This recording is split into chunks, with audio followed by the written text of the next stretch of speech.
L'histoire commence par un garçon qui était malade et qui aime les jeux vidéo. Like si t'aimes la vidéo. Il s'est dit qu'il n'a vraiment rien à faire. Le garçon était fatigué que chaque jeu sorti soit pas original et qu'ils suivent tous le même contexte et le système trop simple.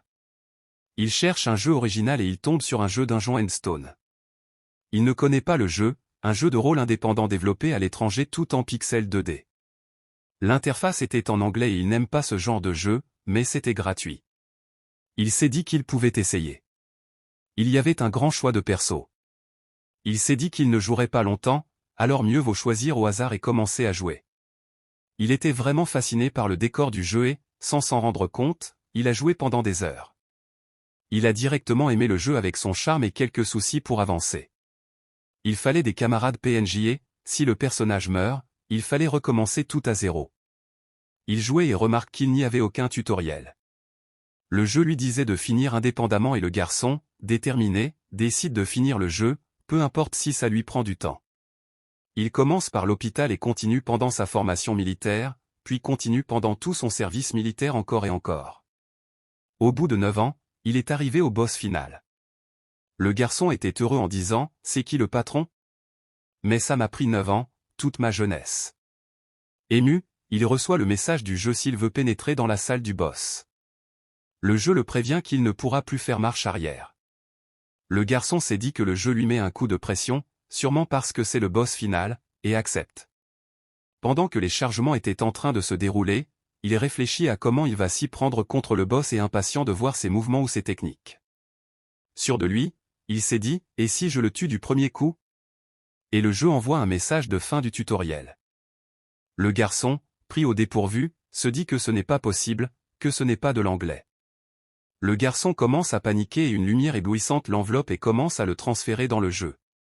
Il perd connaissance et lorsqu'il ouvre les yeux, il apparaît à l'intérieur du jeu et voit plusieurs barbares autour de lui. Une scène ridicule se déroula sous ses yeux. Il y avait des torchers qui illuminaient la salle. Le chef leur expliqua qu'il allait appeler chaque personne par son nom et que chacun devrait venir choisir son arme. Le garçon, toujours perdu, n'arrivait pas à comprendre. Puis il se calma et commença à réfléchir pour essayer de comprendre la situation. Il analysa son corps et remarqua que son physique avait complètement changé, il était devenu plus fort et plus endurant. Le signal du chef retentit. Le chef appela le troisième fils de Paninkarak, qui choisit une arme et repartit. Le chef continua d'appeler d'autres personnes, qui montaient et choisissaient leurs armes. Le garçon se rendit compte que le jeu commençait comme ça. Alors qu'il réfléchissait, la personne à côté de lui cria. « Ce n'est pas possible, c'est le début de Dungeons & Stone. » Il ne comprenait pas comment ils étaient arrivés ici. Le garçon comprit qu'il n'était pas le seul à être entré dans le jeu soudain, une voix retentit. « Qui a osé parler ?» Les deux se figèrent lorsqu'ils virent le chef devant eux. Le chef posa la question suivante. « C'est toi. » Le garçon, paniqué, répondit. « Non. » Le chef regarda directement l'autre et lui posa la question. L'autre, terrifié, répondit. « Quoi ? Dungeons & Stone. » Le chef lui trancha la tête immédiatement.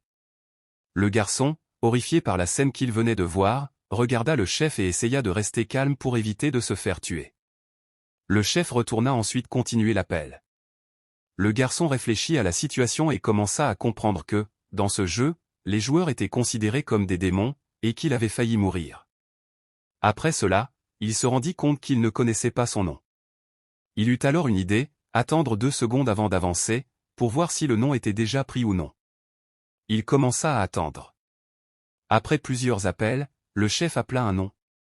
Personne ne s'avança.